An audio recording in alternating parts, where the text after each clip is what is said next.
या सल्तनत काल के संस्थापक मतलब स्थापना करने वाला ऐबक न होकर इल्तुतमिश था। सिद्ध कीजिए। अब आपको ये सिद्ध करना है कि इल्तुतमिश की पहले भारत में अनेकों मुसलमानों का आक्रमण हुआ। उंगली में गिना सकते हैं हम। सबसे पहले भारत में 636 ईस्वी में आक्रमण हुआ था भारत के मुसलमानों का।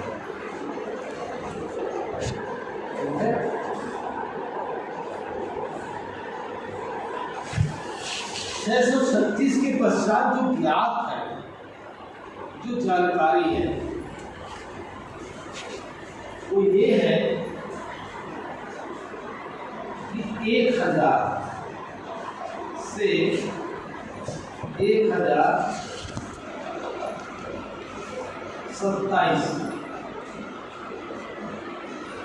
तक 17 बार आक्रमण हुआ। लिखिए मत, वो लिखना तो बता दिया। अब इधर सुनिए। यहाँ मैं आपको चर्चा के दौरान आपके जो एक बल होता है दिमाग का, उसको स्टोर करने का प्रयास करें। ये 1191 और 1192 में आक्रमण हुआ।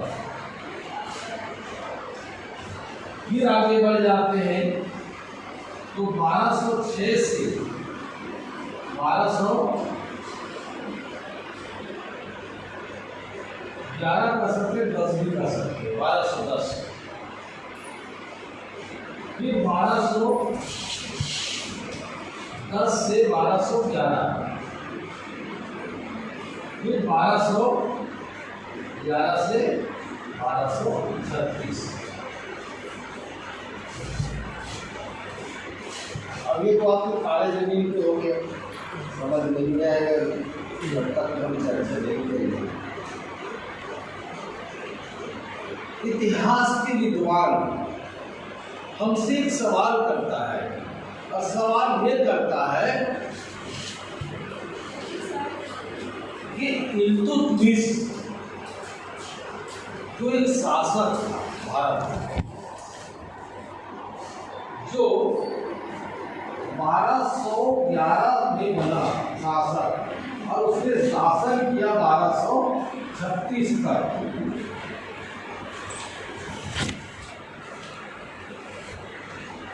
वो ये कहता है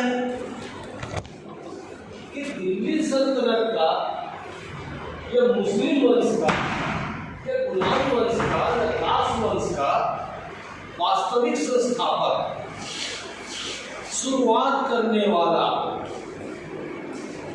हम इल्तुतमिश को मानते हैं। हम ऐबक को क्यों नहीं मानते?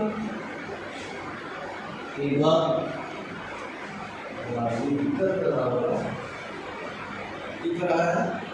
दिख रहा है इधर जी। ऐबक यहाँ तक शासन किया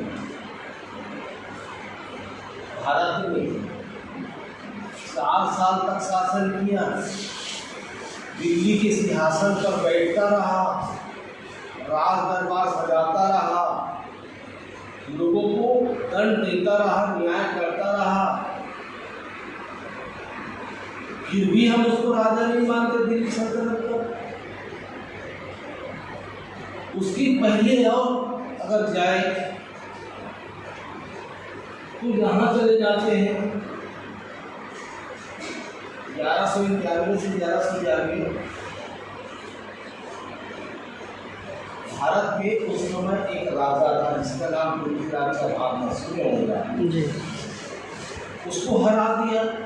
किसने हरा दिया? मोहम्मद गोरी ने। मोहम्मद गोरी ने हरा दिया और भारत में अपने लोगों को राज करने के लिए सौंप दी सिंहासन। फिर भी हम दिल्ली सल्तनत का वास्तविक संस्थापक इनको नहीं मानते, गोरी को। इसके पहले और जाए तो 17 बार का आक्रमण किया था जिसका नाम महमूद गजनवी था। सुने होंगे आप। 1000 से 1027 तक 17 बार आक्रमण किया था, जिसने 1025 में सोमनाथ के प्रसिद्ध मंदिर को लूटा था। ऐसा इतिहासकारों का कहना है। उसको भी हम नहीं मानते भारत में मुस्लिम वंश की स्थापना करने वाला। तो ऐसा कौन सा इसमें पंख लगा हुआ था, ऐसा कौन सा इस व्यक्ति ने काम किया कि हम बाकी लोगों को न माने और हम इसको मानते? यही सिद्ध कर रहा है कि हम पेपर को क्यों नहीं माने, हम महमूद गजनवी को क्यों नहीं माने, हम मोहम्मद गोरी को क्यों नहीं माने। हम यहाँ पर 6 महीने शासन किया, आराम था। यहाँ पर दीपक आ जाएगा, यहाँ पर गोरी आ जाएगा, यहाँ पर गजनवी आ जाएगा, यहाँ पर सुबुकी जो भी कर सकते हो आ जाएगा। सुबुकी यहाँ पर आराम से आ जाएगा।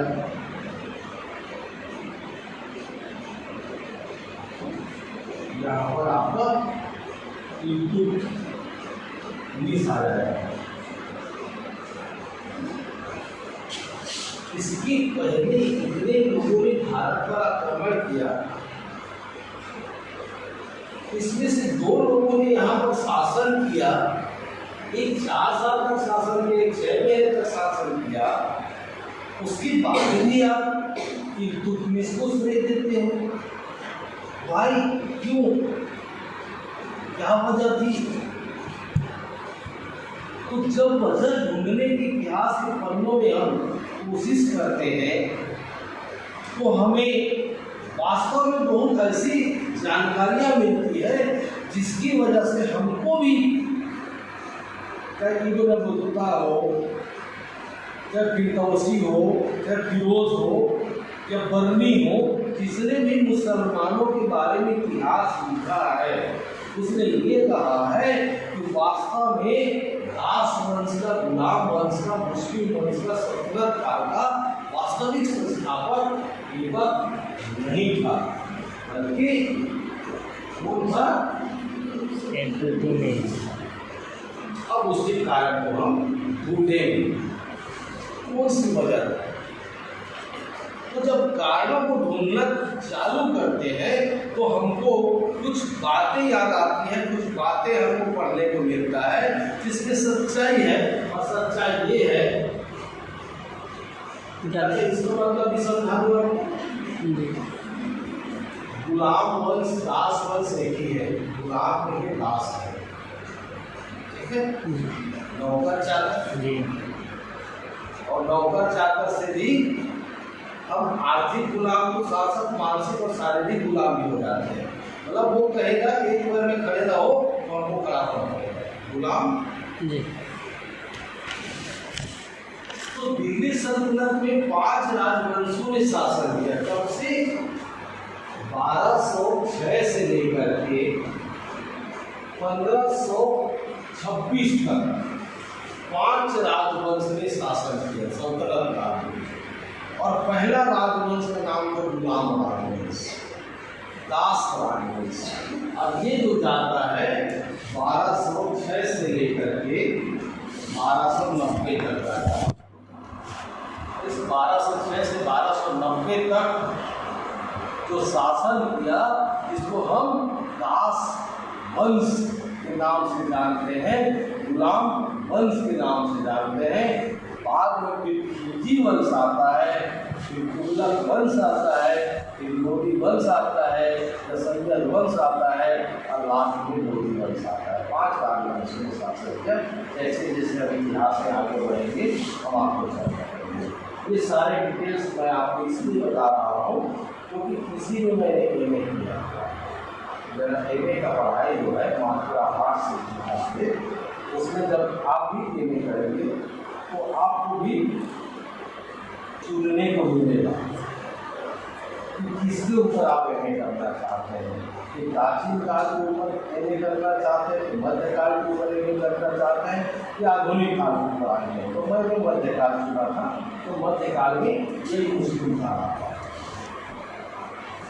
तो 5 राजवंशों ने शासन किया, इसमें से प्रथम जो है 1206 से लेकर 1290 तक, इसको अपन गुलाम वंश करते हैं। गुलाम इसलिए करते हैं क्योंकि जब मैं इतिहास के पन्ने खोलूंगा तो आपको भी क्लियर होता जाएगा कि ऐबक जो है कोई का गुलाम, उस समय दासों का व्यापार होता है। आपके क्षेत्र में भी हुआ रहता होगा, लेकिन उस समय मूल रूप से गजनी नामक एक स्थान है जहाँ पर बचपन में मंगोल लोग क्या है, चोर लोग, मंगोल मतलब चोर कर सकते हैं, हालांकि चोर करना उचित नहीं है। उन लोगों का एक पेशा ये था कि बचपन में कुछ बच्चों को चुरा करके उसका लालन पालन करते थे, और उसका लालन पालन करने के पश्चात जब वो युवा हो जाता था तो उनको गजनी की बाजार में जो दास व्यापार के नाम से प्रसिद्ध था वहाँ पर लेकर के खड़ा कर दिया। ऐबक भी क्या था, एक चुराया हुआ बच्चा था, मंगोल नेता इसको चोरी करके बचपन में ले गए थे, और बाद में जब ये युवा हुआ तो उसको गजनी के बाजार में लेकर के दास व्यापार में खड़ा कर दिए, और वहाँ पर उनकी योग्यता को, सभी संस्थाओं को, सबको देखते हुए गोरी क्या करता है, खरीद लेता है। आप किसी को खरीदे, मेरे को खरीदे, मैं आपको बुलाऊँ, हुजूरी करना मेरा धंधा है, मेरा ड्यूटी समझे। ऐबक में क्या था, गोरी का गुलाम, और इल्तुतमिश गुलाम का गुलाम था। गोरी का गुलाम ऐबक और ऐबक का गुलाम इल्तुतमिश। बड़ा मजेदार कहानी है, देखिए। तो अब यहाँ पर दिक्कत ये आ जाती है कि सर ये इतिहास का महोदय ये बताइए कि जब ऐबक गोरी का गुलाम था और इल्तुतमिश गुलाम का गुलाम था, तो हम इल्तुतमिश को वास्तविक राजा क्यों माने? तब वो कहता है, बस शांत हो जाओ, मैं आपकी जिज्ञासा को पूरा करने की कोशिश करता हूँ। ये गुलाम तो था, गोरी का गुलाम ऐबक था, ऐबक का गुलाम ये था, लेकिन यह व्यक्ति अपने जीते जी उस दास्ता या उस गुलाम से मुक्ति प्रमाण पत्र प्राप्त कर लिया था। मैं आपको सर्टिफिकेट देता हूँ, मैं इस धारक को ये वचन देता हूँ, ये 100 रुपया आपका लिखा रहता है कि नहीं लिखा रहता है, क्योंकि बड़े देखे रुपये भी मैं धारक को वचन देता हूँ, वो तो कागज है ना, कागज है वो। भले किसी का मूर्ति लगे, कोई अशोक की मूर्ति लगे, लेकिन उसमें रिजर्व बैंक के गवर्नर का दस्तखत रहता है और उसमें ये लिखा रहता है कि मैं धारक को वचन देता हूँ, है ना। तो यहाँ पर क्या हुआ, इस व्यक्ति को अपनी गुलामी से मुक्ति राजा बनने से पहले मिल चुका था। जिज्ञासा शांत हुई तुम्हारी, गुलाम का गुलाम नहीं था, बल्कि ये अपने जीते जी गुलामी की दास्ता से मुक्ति प्राप्त कर चुका था। मतलब ऐबक जो है इल्तुतमिश को दास्ता से मुक्त कर चुका था। 3 तरह के नाता था, नातेदारी जानते हैं ना, रिश्तेदारी। ऐबक एक तो इसका गुलाम, ऐबक का गुलाम इल्तुतमिश, दूसरा ऐबक का दामाद भी था, ठीक है। और तीसरा ये था कि ये बदायूं का शासक काल कर 3 तरह से रिश्तेदारी हुई, तो उसने इसको फ्री कर दिया। राजा ने तो फ्री कर दिया, लेकिन कुछ और बड़े लोग होते हैं, और सबसे बड़े लोग धार्मिक गुरु, तो ये सिद्ध करता है कि हाँ भाई साथ मेरा हो गया, आज से आप जो भी नाम दे दो। ऐसा होता है, अभी तो पूरा माना जाता है। कोर्ट सील कर तो देता है ना, कोर्ट अगर मैरिज करते हैं या कोई भी चीज करते हैं तो सर्टिफिकेट देता है, और इसे सर्टिफिकेट राजा से तो मिल गया था, अब धार्मिक गुरु से मिलना था। तो उस समय एक घटना है, तब का 1229 में हर का धार्मिक गुरु होता है। हिंदू, मुस्लिम, सिख, ईसाई, बौद्ध, जैन, जितने भी प्रजातियां, जातियां, धर्म ये बना हुआ है, सबका धार्मिक गुरु होता है। और उस धार्मिक गुरु से क्या होता है कि अनुमति का प्रमाण, मुक्ति का प्रमाण, यहाँ भाई आज से आपको इस बंधन से मुक्त किया जाता है। और अंतिम प्रमाण पत्र हैप्पी बर्थडे वाले के पास रहता है ना, वो प्रमाण पत्र देता है, तो फिर उसके बाद तो कोई जरूरत नहीं पड़ता है ना। तो 1229 में क्या हुआ, जैसे सारे ईसाई जगत का धार्मिक गुरु को पोप कर दिया, ठीक है। पंजाबियों में गुरु या साहेब जो भी बोलते हैं, मुस्लिमों में पैगंबर मोहम्मद जो भी बोलते हैं, तो यहाँ पर जो मुस्लिम है वहाँ पर धार्मिक गुरु होता था, जहाँ का स्थान है बगदाद। ये बगदाद नामक स्थान पर पूरे दुनिया के मुस्लिमों का एक धार्मिक गुरु जो प्रमुख है,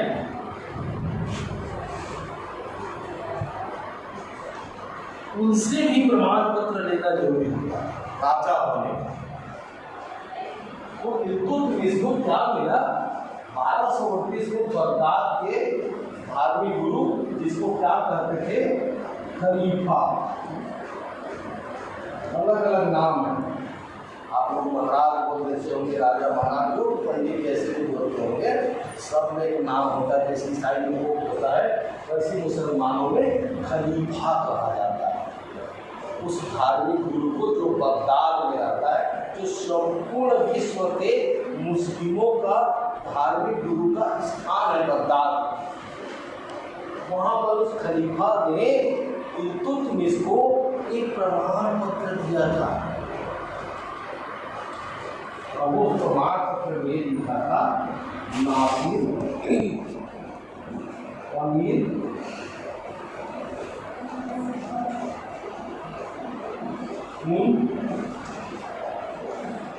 मोमिन।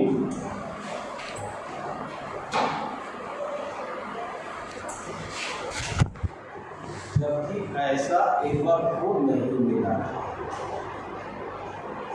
एक बार को अपने मालिक से, मीन्स मोहम्मद से दास्ता का कोई मुक्ति का प्रमाण पत्र नहीं मिला, नहीं धार्मिक गुरु जो बगदाद का खलीफा है उनसे भी किसी प्रकार का राजा होने का प्रमाण पत्र नहीं मिला। और मजेदार बात यह है कि केवल जो है 1206 से लेकर के 1210 तक 4 साल तक दिल्ली के सिंहासन पर बैठा, तो सिंहासन पर नहीं बैठा बल्कि बगल में चेयर लगा के बैठा।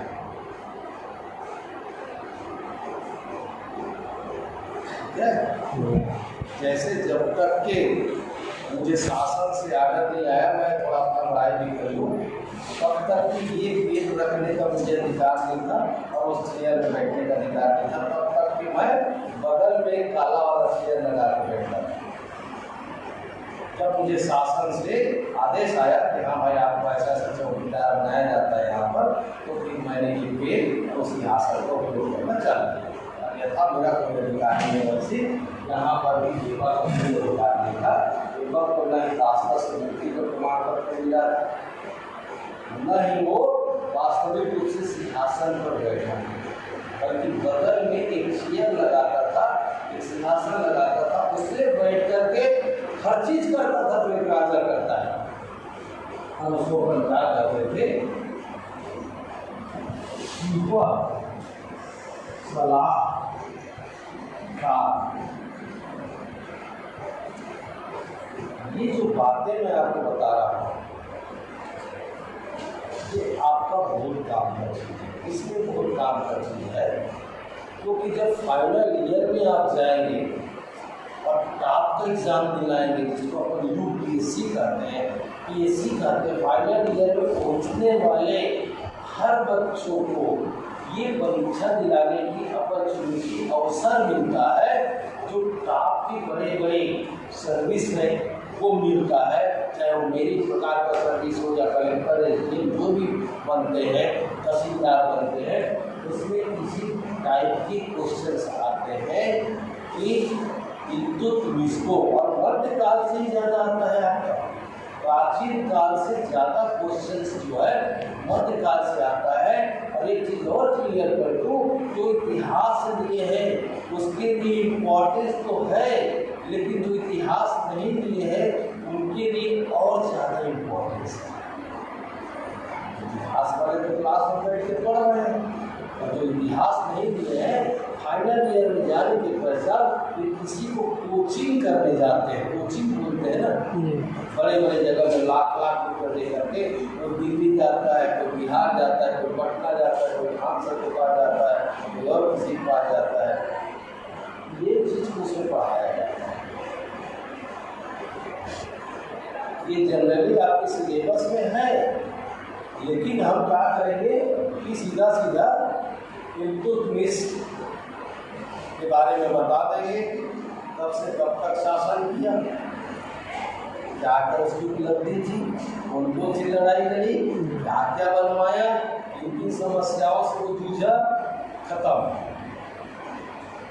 लेकिन ये जो इम्पोर्टेंस है आपका, ये इम्पोर्टेंस जो बेसिक कोचिंग करने जाएंगे तो आपको यहाँ पर बताया जाएगा कि इल्तुतमिश को 1229 में बगदाद के सारे मुस्लिम जगत के धार्मिक गुरु, जिसको खलीफा कहा जाता था, जिसके द्वारा एक दास्ता से मुक्त होने का, एक शासक सल्तनत सुल्तान होने का प्रमाण पत्र दिया जाता है, इसमें ये लिखा हुआ था कि नासिर अमीर उन मोमिनीन, तो लिखा है ना, नासिर अमीर उन मोमिनीन, मतलब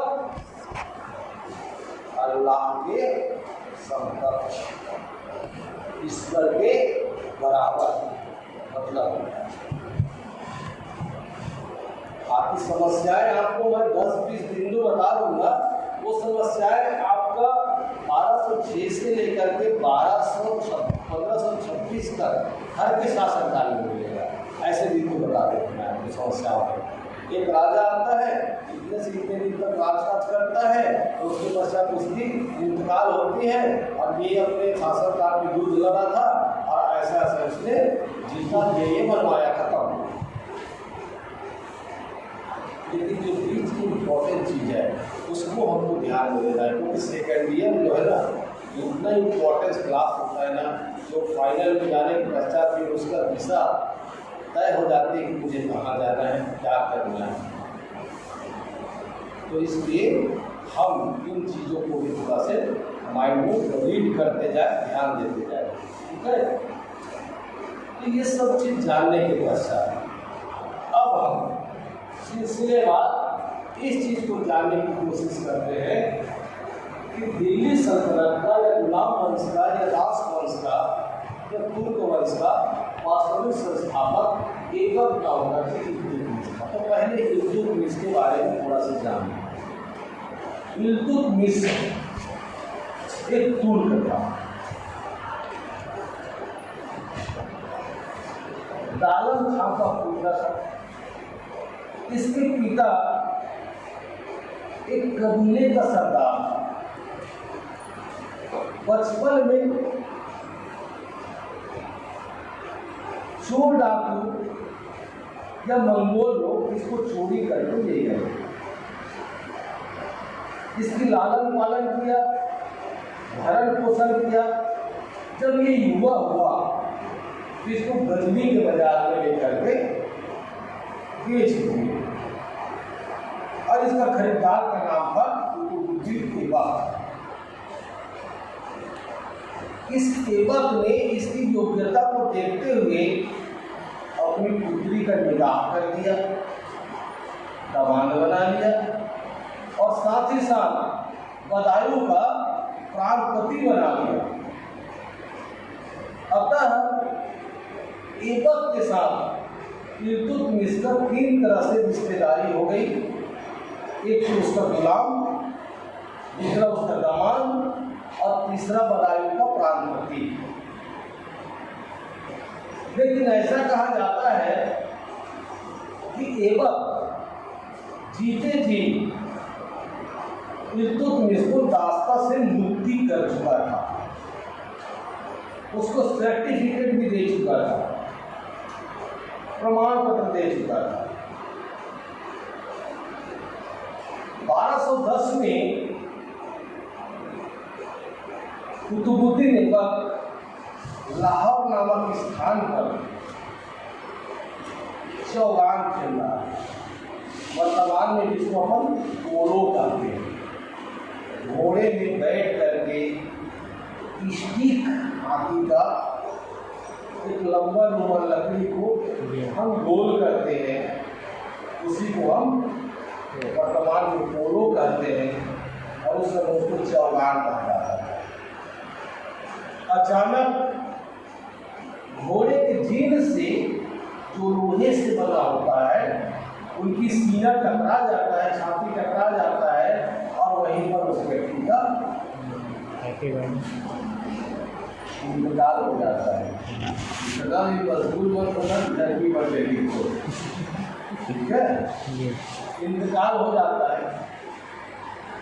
ऐसा कहा जाता है कि कुतुबुद्दीन ऐबक का वास्तविक पुत्र नहीं थे। आराम साहब जिसको ऐबक की मृत्यु के पश्चात दिल्ली के सिंहासन को सौंपा गया वो उसका वैध संतान नहीं था। और जैसे नाम से ही ये लगता है कि आराम खामोश था। आराम साहब 1210 से 1211 तक सिर्फ 6 महीना दिल्ली के सिंहासन पर बैठा, वह व्यक्ति आराम खामोश ही करता रहा। मुझे क्या मतलब है, दुनिया चल रही है, जंगल में आग लगी है तो मैं एक लोटा एक बाल्टी पानी डालने से आग बुझने वाली नहीं। और इस जानकर हो रहा हूँ आपको सीरियस से थोड़ा इंटरटेनमेंट में लेके आ रहा हूँ। एक राजा ने तालाब खुदवाई, तालाब जब खुद गया तो उसने ये कहा कि इतनी मेहनत से तालाब खोदा गया है तो इसको हम दूध से भरेंगे।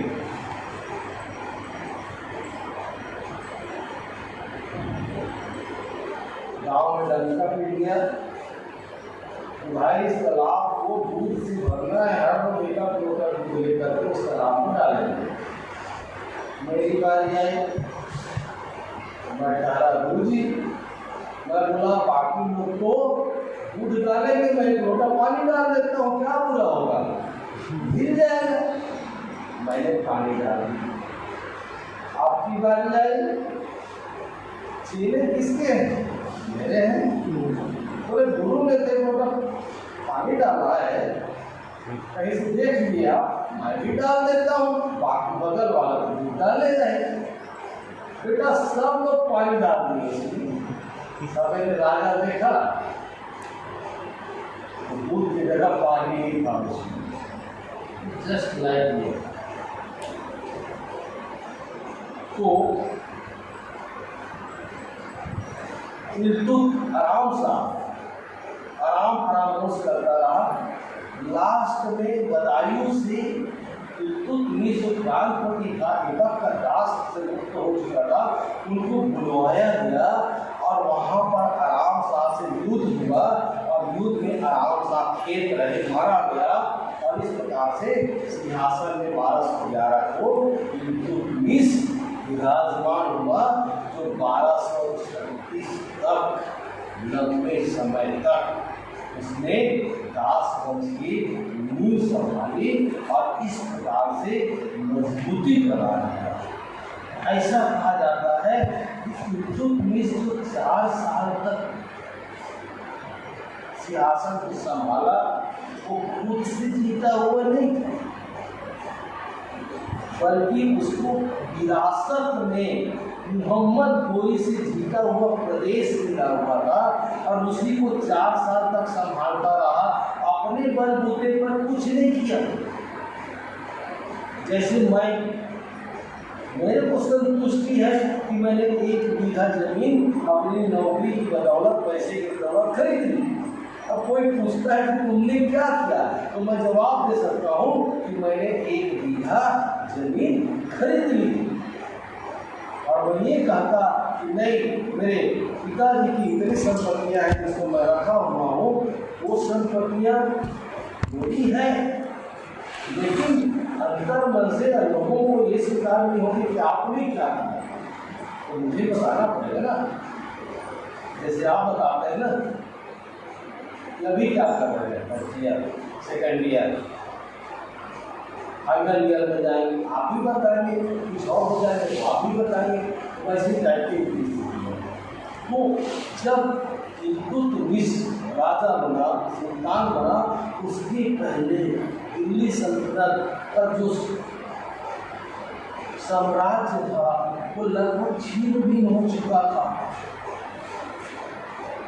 सिर्फ सिंहासन था और वो सिंहासन फूलों का सेज नहीं बल्कि कांटों का ताज था, कांटों की सैया थी, उसमें सोते तो चुभता। इल्तुतमिश ने उस कांटों को साफ किया, मतलब अपने दुश्मनों को पराजित किया, उसने नए राज्यों को जीता और इस प्रकार से उस व्यक्ति ने एक नवीन साम्राज्य की स्थापना की, जिसको अपन दास साम्राज्य, गुलाम साम्राज्य, मुस्लिम साम्राज्य आते जाते बहुत सारी समस्याएं आती हैं। सब समस्याओं को सुलझाता है। सुलझाने के पश्चात वह व्यक्ति 1236 में आकाशमार्ग से मृत्यु हो जाता है। जीते जी उसने घोषणा किया था,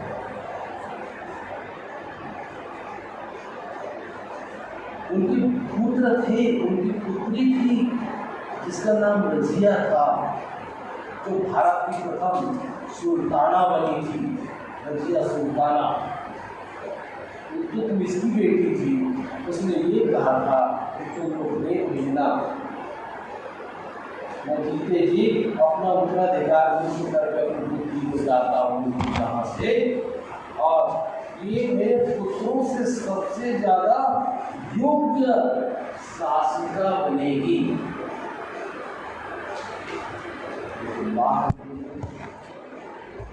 प्रधान समाज में बुरा मत मानना आप लोग,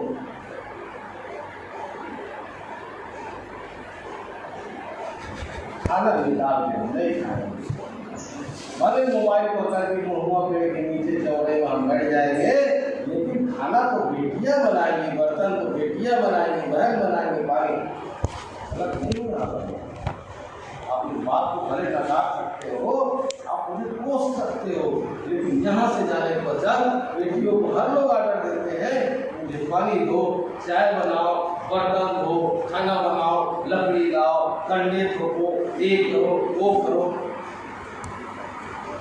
मैं गलत नहीं बोल सकते हो आप,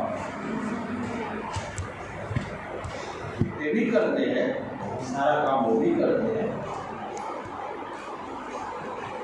लेकिन अगर मैं एक दिन चाय बना लूँ, एक दिन बर्तन धो लूँ, तो दुनिया हंसेंगे, हंसने दो ना। मेरा सिस्टम है, अभी भी मैं प्रोफेसर फिर इस पर जो भी कर सकते हो। मेरे घर में खाना मिलता है, बर्तन उठाता हूँ, एसी में जाता हूँ, हमारा सबका है, पूरे फैमिली का। नहीं बहू आई 6 महीना हो गया, लोग बोलते हैं बहू खा ली, सिस्टम है चलने की। अरे अच्छा चीज़ है ना, अच्छा चीज़ करने में क्या दिक्कत है आपको? एक गिलास ही तो पानी उठाना है आपको घर से, आप एक गिलास मटके से पानी ला के पी गए तो कौन सा आपका मान हानि हो जाएगा, आप नीचे गिर जाएगा। उन्हें घर को अच्छे बनाने में आप खुद सक्षम है। सवेरे चाय मैं बनाता हूँ, इतने साल नौकरी हो गई, इतनी उम्र हो गई, इतने साल नौकरी हो गई, चाय मैं पिलाता हूँ। बदले मेरी कपड़ा धोती है, भी काम करती है, तो मुझे उसको चाय पिलाने में, और ऐसा नहीं रोड में लेके आता हूँ, घर के अंदर नहीं, दरवाजे पर जब चाय रोड में बैठते हैं, बाहर दरवाजे के सामने लेके आता हूँ, उसके लिए पानी भी लगाते, पानी भी लेके आता हूँ, रोज पानी। क्या है, जहाँ खुशियाँ मिलती है वहाँ पर करने में मैं क्यों खुश रहता हूँ? कौन से ग्रंथ में लिखा हुआ है, कौन से साहित्य में लिखा हुआ है कि आपको ये भी करना है, वो भी करना है? काम का बदलाया कहाँ से कहाँ पहुँच गया।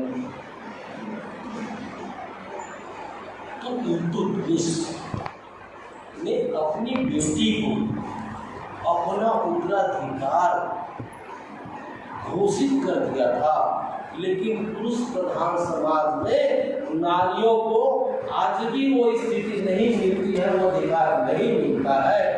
और इस कारण से रजिया जो है बिना मौत के मौत उसको मार दिया। जब रजिया की आपको मैं हिस्ट्री सुनाऊंगा, जब नेक्स्ट लेक्चर में रजिया में आएंगे, तो आप देखना क्या लोग है, क्या मानसिकता है, कहाँ है, आज भी हम कहाँ हैं, क्या है करने का मेरा मानसिकता नहीं है, हकीकत से रूबरू कराना मेरा मानसिकता है। और आप जहाँ मैं गलत रहूँगा आप बिल्कुल टोक सकते हैं।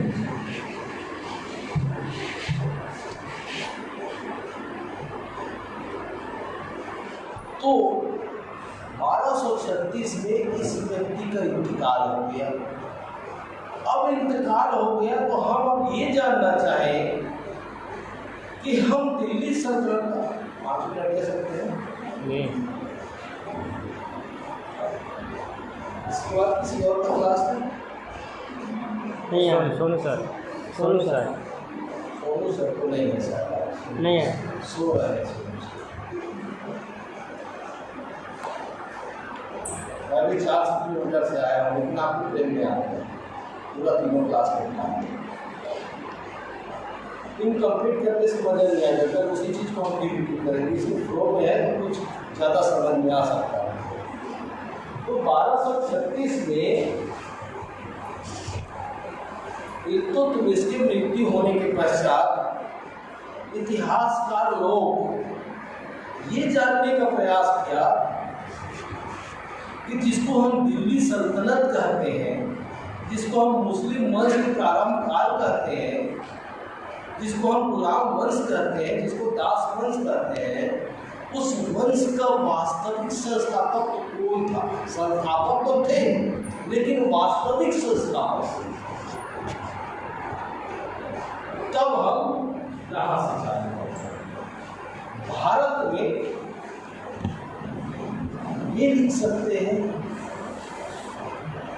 कि दिल्ली सल्तनत का वास्तविक संस्थापक इल्तुतमिश। पहला पॉइंट लिखकर ये कह सकते हैं कि भारत में मुसलमानों का पहला आक्रमण 636 ईस्वी में सुबुक्तगिर ताही, जो भी नाम ले सकते हैं, उसने किया। पंजाब के क्षेत्र के आसपास आया और वापस चला। तो हम उसमें संस्थापक यहाँ का थोड़ी मानेंगे, तो वहाँ ही मिल जाए। फिर आगे बढ़ते हैं दूसरा पॉइंट में। तो भारत में महमूद गजनवी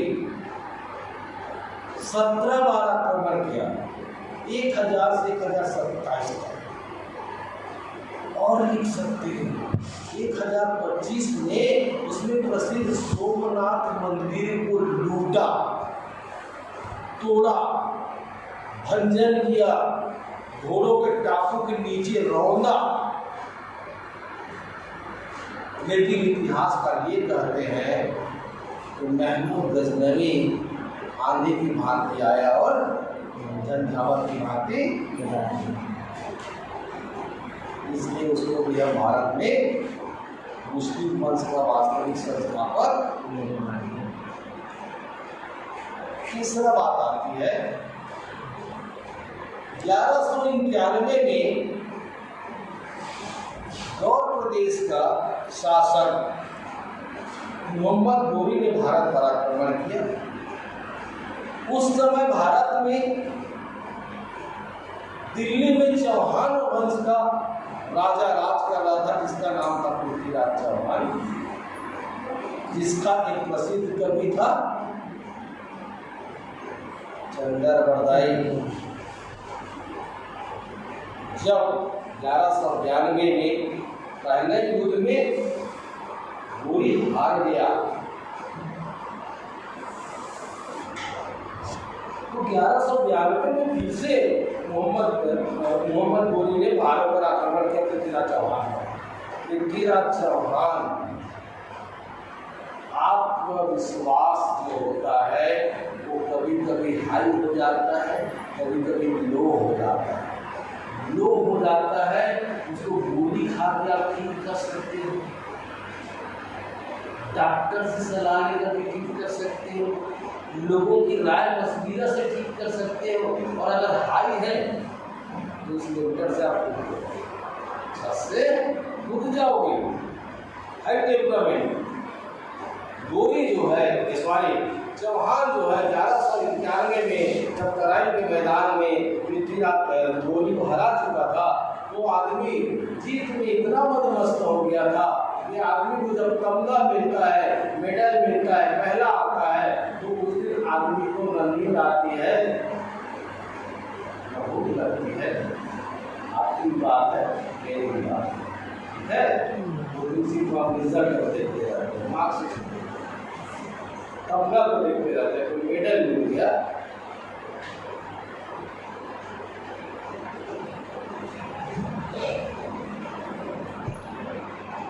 तो गोरी इधर भारत पर आक्रमण करने की योजना बना रहा था और इधर पृथ्वीराज चौहान जीत में आनंदित था। उसके कवि ने चंदर बरदाई ने एक 2 लाइन की कविता लिख करके उसको भेजा कि गौरी और गोरी दो चीज। गौरी आपके राज्य में गिद्ध दृष्टि में गड़ाए हुए आक्रमण करने की योजना बना रहा है और आप गोरी की रथ में रहते हुए, सुंदरी की रथ में रहते हुए। लास्ट में करने में गोरी आक्रमण करता है। चौहान के ऊपर लड़ाई का मैदान युद्ध होता है। तो पृथ्वीराज चौहान को पकड़ करके गरम गरम सलाखों से उसकी दोनों आंखों को तोड़ दिया जाता है, घेर दिया जाता है, बांध के अंधे कर दिया जाता है। वहां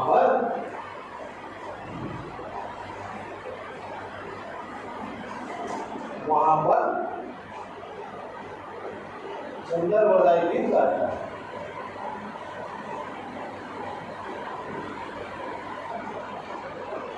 चार अंगुल 14 बांस ताव ऊपर बैठे सुल्तान, ऐसा मेरी मारिए चौहान। राजा को संबोधित करता है, दूरी बताता है कि 4 अंगुल 14 बांस में घोड़ी जो है बैठा हुआ है और आप तीर चलाइए आराम से पड़ जाए। इतना सटीक था। लेकिन घोड़ी को कुछ और थी। घोड़ी भी 1199 में भारत को जीता और भारत को जीत करके तो वापस चला गया। अपने प्रतिनिधि लोगों को बिठा दिया। 4 उसके प्रतिनिधि थे। एक दिल्ली में था कुतुबुद्दीन ऐबक, एक गजनी प्रदेश में था ताजुद्दीन अल-दौल, नासिरुद्दीन कुबाचा, एक प्रधान खिलजी, और ये अलग अलग क्षेत्रों में राजकाज करने लगे। तो हम मोहम्मद घोरी को भी भारत का वास्तविक संस्थापक मुस्लिम का नहीं मान सकते, क्योंकि यहाँ पर राजा ने उसने शासन नहीं किया ना, शासन करता था अपना मानते हैं। फिर आ जाते हैं ऐबक पर। ऐबक जो है घोरी द्वारा जीता हुआ प्रदेश 1210 से 1211 तक प्रतिनिधि शासन किया। एक कभी घोरी का गुलाम से बासमती मुक्ति प्रमाण पत्र नहीं मिला, नहीं बगदाद को गुरु खलीफा से मिला, बल्कि सिपा सलाहकार के रूप में सिंहासन के बगल में सिंहासन लगाकर जो बैठता था और घोरी द्वारा जीता हुआ प्रदेश को ही ये संभालने में 4 साल लगा दिया। इसलिए भी हम इसको दिल्ली सल्तनत का वास्तविक संस्थापक नहीं मान सकते। फिर आ जाते आराम साहब, ऐबक का दत्तक पुत्र, इसको भी हम नहीं मान सकते। 6 महीना इसने शासन किया और सिर्फ परामर्श करता रहा। हम दिल्ली सल्तनत का शासन नहीं मान सकते। अंत में आते ही उस पर 1211 इस समय दिल्ली सल्तनत का ये सिंहासन पर बैठा। ये गुलाम तो था, लेकिन ये गुलामी की रास्ता से इसको मुक्त कर दिया गया था। अपनी बलबूते पर इसने दिल्ली सल्तनत के साम्राज्य को फिर से एकत्रित किया। 1229 में बगदाद के धार्मिक गुरु खलीफा से बिल्ला जिसका नाम था, उनसे ये प्रमाण पत्र मिला था नासिर अमीरुल-मोमिनीन। तब जाकर के हम दिल्ली सल्तनत का इसको मानते हैं। I think clear? Doubt? No?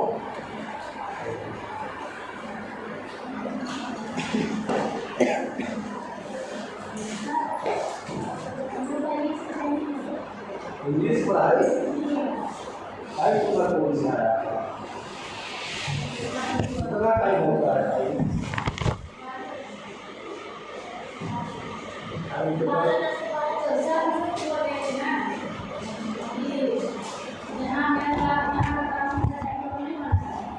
बना